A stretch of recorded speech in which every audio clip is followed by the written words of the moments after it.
বিসমিল্লাহির রহমানির রহিম। আমি নজরুল ইসলাম শুরু করছি সমাধান।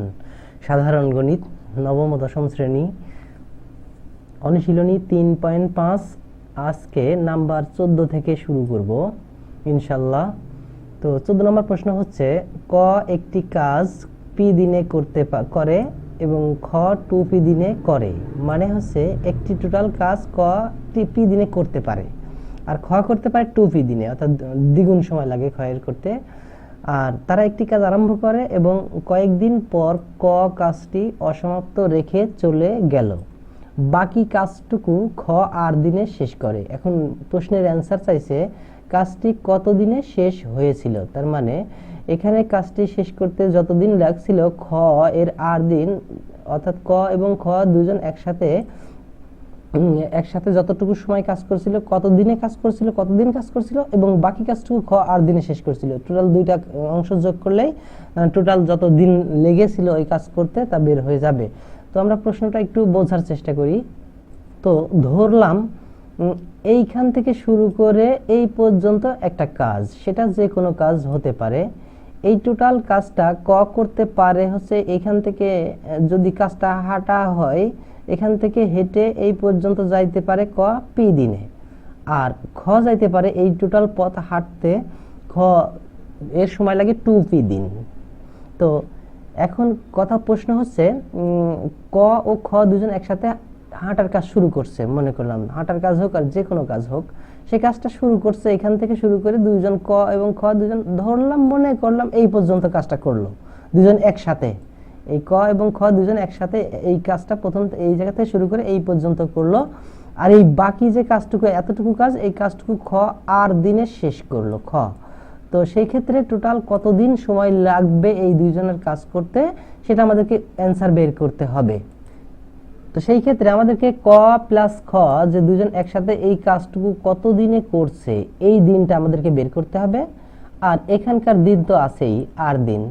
এখন এখানকার এই যে কয়দিন সময় লাগছে সেই কয়দিনের সাথে এই আর দিন যোগ করলে টোটাল কাজ করতে কত দিন লাগবে সেটা বের হয়ে যাবে। তো এখানে প্রথমত এখানে আমরা সমাধান করছি ক পি দিনে করতে পারে কাজের এক অংশ বলতে যে কোনো কাজের সম্পূর্ণ অংশ, মানে এক অংশ যদি কখনো অংশ বোঝাইলে এক অংশ বলতে সেই কাজটা সম্পূর্ণ কাজটা। তো ক একদিনে কাজের কতটুকু করতে পারবে, 1/p অংশ কাজ করতে পারবে। আর খ 2p দিনে করতে পারে, প্রশ্নে আছে খ 2p দিনে কাজটি সম্পূর্ণ কাজটা করতে পারে। তাহলে খ একদিনে করতে পারে 1/2p দিনে অংশ, 1/2 অংশ 2p অংশ। খ আর দিনে শেষ করছে কাজটা। তো খ আর দিনে যে এই কাজটা করছে এই কাজটা কতটুকু কাজ সেটা আমরা এখানে বের করে রাখছি। আর দিনে কাজটা করছে, এই আর তো উপরে 1 এর সাথে গুণ হয়ে যায়, গুণ হলে আর হয়, সেক্ষেত্রে r/2p লিখছি, আমরা এটা বের করে রাখলাম জাস্ট। তো এখন ক প্লাস খ একদিনে করতে পারে কাজের, ক একদিনে করে 1/p অংশ আর খ একদিনে করে 1/2p অংশ। দুজনের একদিনে কাজ একত্রে করলে দুইটা যোগ করতে হবে, জাস্ট দুইটা অংশ যোগ করলাম একদিনে। এই যে তারপর পি এবং 2p লসাগু 2p, তারপর পি দ্বারা 2p কে ভাগ করলে ভাগফল হয় হচ্ছে 2, আর সেই 2 গুণ করলে 2 হয়। এভাবে 2p কে 2p দ্বারা ভাগ করলে 1 হয়, সেই 1 উপরের 1 এর সাথে গুণ করলে 1 হয়। 3/2p অংশ এই দুইজন ক প্লাস খ একদিনে এই কাজটা করতে পারে। তো এখন ক প্লাস খ একত্রে মোট কাজ করে, মোট কাজ হচ্ছে এক অংশ। তাহলে এক অংশ কাজ থেকে টোটালি যে খ আর দিনে যে কাজটা করছে, এখানে যে খ আর দিনে r/2p অংশ কাজ করছে একই। ক প্লাস খ আরম্ভ করছে, কয়েকদিন পর ক চলে গেছে, আর বাকি কাজটুকু খ আর দিনে শেষ করছিল। তাহলে খ আর দিনে যে কাজটা করছে সেই কাজটা টোটাল কাজ হচ্ছে এক অংশ। সেই এক অংশ থেকে আমরা যদি ক্ষয়ের কাজটা বাদ দিই অর্থাৎ বিয়োগ করি, তাহলে ক প্লাস খ একত্রে কতটুকু কাজ করছিল তা এখানে আমরা বের করলাম। তো এখানে ক প্লাস খ একত্রে মোট কাজ করে এই এখানে 2p মাইনাস r/2p অংশ কাজ দুজন একসাথে, ক প্লাস খ দুজন একসাথে এই কাজটুকু করেছিল দুইজন মিলে একত্রে। আর এই অংশটা কাজ করতে তাদের কতদিন সময় লেগেছিল সেটাই আমরা বের করব। তো সেই ক্ষেত্রে আমরা লিখব যে ক প্লাস খ 3/2p অংশ কাজ করে একদিনে। এই যে এখানে আমরা যেটা বের করলাম, এই 3/2 একদিনে কাজ করছে, এই যে এটা 3/2p অংশ একদিনে কাজ করতে পারে ওরা, ক প্লাস খ দুজন একসাথে মিলিয়ে ওই অংশটা কাজ করতে পারে। এখন 3/2p অংশ কাজ করে একদিনে, অতএব ক প্লাস খ এক অংশ কাজ মানে সম্পূর্ণ কাজ করতে পারবে কতদিনে? সম্পূর্ণ কাজ করতে গেলে তাদের দিন সময় লাগবে বেশি, সেই কারণে এটা গুণ হয়েছে, ভগ্নাংশটা উল্টায় যায় জাস্ট এখানে। এখানে 1/3/2p অংশ হয়, তারপরে সেই ভাগকে গুণ করলে নিচে 2p উপরে যাবে আর 3টা নিচেই বসবে, জাস্ট এটা। আর ক প্লাস খ একত্রে যে কাজটুকু করেছিল, এই কাজটা একত্রে দুজন মিলে করছে, সেই কাজটা করতে তাদের কতদিন সময় লাগবে সেটাই আমাদের বের করার কথা। তো সেই ক্ষেত্রে আমরা ক প্লাস খ এই টোটাল দুজন একসাথে যে কাজটুকু করেছিল, সেই কাজটুকু করতে কয়দিন লেগেছিল সেটা আমরা বের করলাম। এখানে কয়দিনে, এখানে 2p - r/2p এটা জাস্ট গুণ হয়ে যায়, উপরেরটার সাথে উপরেরটার গুণ হয়, নিচেরটার সাথে নিচেরটার গুণ হয়। তাহলে 3 এর সাথে 2p গুণ হলো আর উপরে 2p - r উপরে 2p এর সাথে গুণ হয়ে গেল। তারপরে হচ্ছে 2p আর 2p কাটাকাটি হয়ে যাবে আর উপরে থাকবে 2p - r, নিচে থাকবে 3, এতদিন। অর্থাৎ ক প্লাস খ এই যে এইখান থেকে শুরু করে এই পর্যন্ত কাজ করেছিল 2p - r/3 দিনে। এখন টোটাল কাজ এই এতটুকু কাজ ক প্লাস খ করছে এই কয় দিনে, আর এই বাকি অংশ কাজটুকু খ করছে 8 দিনে। তাহলে টোটাল দিন লাগলো কত? এই এত প্লাস আর, এই হচ্ছে টোটাল দিন ব্যয় হলো এই টোটাল কাজটা করতে যায়। আর সেটাই আমরা এখানে লিখলাম যে সম্পূর্ণ কাজটি শেষ হয়েছিল এইটা প্লাস আর, অর্থাৎ খ 8 দিনে শেষ করেছিল কাজটা, টোটাল দিন ব্যয় হলো এত প্লাস এত। জাস্ট আমরা যোগ করলাম, এখানে লসাগু এর নিচে 1 থাকে, 1 এবং 3 লসাগু 3, তারপরে ভাগ করলে 1 হয়, সেটা গুণ করলে 2p - r হয়, এখানে লিখলাম। তারপরে ভাগ করলে 1 3 এর মধ্যে 3 বার যায়, সেই 3 আর সাথে গুণ করলে 3 1 3 আর হয়। তারপরে এখানে যোগ বিয়োগ 2p - 2 এই -r প্লাস 3 আর বিয়োগ করলে প্লাস 2 আর হয় রেজাল্ট। 2 কমন নিলে 2/3 কমন চলে আসে আর p + r থাকে। জাস্ট এই টোটাল কাজটা সম্পূর্ণ করতে সময় লেগেছিল 2/3 × p + r দিন। টোটাল এত দিন, জাস্ট অ্যান্সার হয়ে গেল 14 নাম্বার। এরপর দেখি 15 নম্বরে কি আছে। 15 নম্বর প্রশ্ন হচ্ছে, দৈনিক 6 ঘন্টা পরিশ্রম করে 10 জন লোক একটি কাজ 7 দিনে করতে পারে। দৈনিক কত ঘন্টা পরিশ্রম করে 14 জনে 6 দিনে ওই কাজটি করতে পারবে? তো এখানে আমাদেরকে মূলত এটা একটা প্রশ্ন, আর এই প্রশ্নের অ্যান্সার কি বের করতে বলছে সেটা আমাদেরকে আগে বুঝতে হবে, চিনতে হবে। তো এখানে প্রশ্নের অ্যান্সার চাচ্ছে দৈনিক কত ঘন্টা কাজ, এখানে কত দিয়ে প্রশ্ন করছে, কত ঘন্টা আমাদেরকে বের করতে হবে, অর্থাৎ 14 জনে 6 দিনে পরিশ্রম করে কত ঘন্টা পরিশ্রম করে দৈনিক সেটা আমাদের ওই কাজটা করতে পারবে সেটা আমাদেরকে বের করতে হবে। এখন দেখি আমরা সমাধানে যাই। তো এখানে ঐকিক নিয়মে লেখা হয়েছে যে এখানে ওর প্রশ্নের অ্যান্সার চাইছে যে দৈনিক কত ঘন্টা পরিশ্রম করে ওই কাজটা করতে পারবে। 14 জন লোকে প্রতিদিন 7 দিনে 6 দিনে ওই কাজটা করতে হলে দৈনিক কত ঘন্টা পরিশ্রম করতে হবে। তো যেটা প্রশ্নের অ্যান্সার চাই সেটা সবসময় শেষের দিকে লিখতে হয়। তো সেই ক্ষেত্রে আমরা দৈনিক 6 ঘন্টা পরিশ্রম করে এই ঘন্টাটা আমরা শেষের দিকে লিখলাম, যেহেতু আমাদেরকে অ্যান্সারও বের করতে হবে দৈনিক কত ঘন্টা পরিশ্রম করে, সেই ক্ষেত্রে আমরা এটাকে অবশ্যই শেষের দিকে লিখবো যেটা অ্যান্সার চাই। তা আর এদিকে এই 10 জন লোকে 7 দিনে অথবা 7 দিনে 10 জন লোকে, এটা আগে পরে কোনো ব্যাপার না, কিন্তু এটা প্রথম দিকে থাকবে।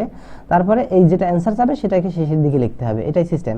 তবে 10 জন লোকে 7 দিনে একটি কাজ করতে পারে দৈনিক 6 ঘন্টা পরিশ্রম করে।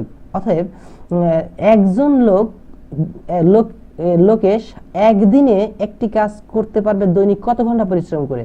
তাহলে যেখানে 10 জন লোকে 7 দিনে 6 ঘন্টা পরিশ্রম করে করতেছে, সেখানে একজন লোকে যদি করতে যায় এবং সেটা যদি একদিনে করতে যায়, অবশ্যই সেটা বেশি ঘন্টা পরিশ্রম করতে হবে দৈনিক। সেই ক্ষেত্রে বেশি হলে গুণ করতে হয় ঐকিক নিয়মের সিস্টেম।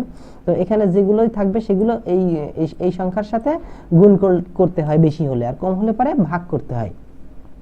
তো সেই ক্ষেত্রে পরবর্তীতে অ্যান্সার আছে 14 জন লোকে 6 দিনে একটি কাজ যদি করতে যায়, তাহলে অবশ্যই দৈনিক এই একজন লোকে একদিনের তুলনায় 14 জনে 6 দিনে কাজটি করতে গেলে দৈনিক কম সময় পরিশ্রম করতে হবে। সেই ক্ষেত্রে কম হলে পরে ভাগ করতে হয়। জাস্ট 14 এবং 6 দুইটাই এখানে ভাগে বসাই দিয়েছি, এই যে জাস্ট এখানে ভাগে বসাই দিয়েছি। তারপরে কাটাকাটি করলে কি হয়, কাটাকাটি করলে এই যে 7 দুগুণে 14, 2 হয়, তারপর এখানে 6 আর 6 কাটাকাটি হয়ে যায়, এখানে 5 দুগুণে 10 হয়, অর্থাৎ রেজাল্ট শুধুমাত্র 5 ঘন্টা পরিশ্রম করে। দৈনিক 5 ঘন্টা পরিশ্রম করলে 14 জন লোক ওই কাজটা 6 দিনে শেষ করতে পারবে, যে কাজটা 10 জন লোকে 7 দিনে দৈনিক 6 ঘন্টা পরিশ্রম করে কাজটা শেষ করতো, সেই কাজটা 14 জনে করতে গেলে দৈনিক 6 দিনে শেষ করতে পারবে, দৈনিক 5 ঘন্টা পরিশ্রম করতে হবে। জাস্ট এটাই অ্যান্সার হয়ে গেল 15 নম্বর। এরপর নাম্বার 16 নম্বর প্রশ্ন হচ্ছে, মিতা একটা মেয়ে, মিতা একটি কাজ 10 দিনে করতে পারে, রিতা সেই কাজ 15 দিনে করতে পারে। মানে এখানে ক্ষমতাটা কার? মিতার ক্ষমতাটা বেশি, অর্থাৎ সেই কাজটা কম দিনে করতে পারে, আর রিতার ক্ষমতাটা একটু কম, সে ওই কাজটাই করতে তার 15 দিন সময় লেগে যাবে। তারা একত্রে কত দিনে কাজটি শেষ করতে পারবে? এটা আমাদের অ্যান্সার বের করতে পারবে যে তারা দুজন যদি ওই কাজটাই করে, যে কাজটা 10 দিন লাগে মিতার এবং সেই কাজটাই 15 দিন লাগে রিতার, তারা দুজন মিলে যদি কাজটা করে তাহলে তাদের দুজন মিলে করতে কতদিন সময় লাগবে, এটা আমরা জাস্ট বের করব এখন। তো এখানে আমরা 16 নম্বর সমাধানে প্রথমে কি লিখছি, মিতা 10 দিনে করতে পারে একটি কাজের এক অংশ, মানে সম্পূর্ণ অংশ। প্রশ্নে যেটা বলছে যে ওর ক্ষমতা, মিতার ক্ষমতা ওই কাজটা পুরা সম্পূর্ণ কাজটা 10 দিনে করতে পারে। তাহলে মিতা একদিনে কতটুকু করবে কাজের? একদিনে করতে পারবে একটি কাজের 1/10 অংশ, জাস্ট কম হলে ভাগ হয়। মিতা 10 দিনে যদি এক অংশ করে, একদিনে অবশ্যই কম করবে, কম করলে পারে এখানকার এই সংখ্যাটা ভাগে বসবে, এখানকার এই সংখ্যাটা নিচেই যা বসবে, এটাই সিস্টেম ঐকিক নিয়মের। আবার মিতা 15 দিনে করতে পারে কাজ, একটি কাজের এক অংশ, অতএব মিতা একদিনে করতে পারে কম হলে 15 ভাগে বসলো, এখানে 1/15 অংশ।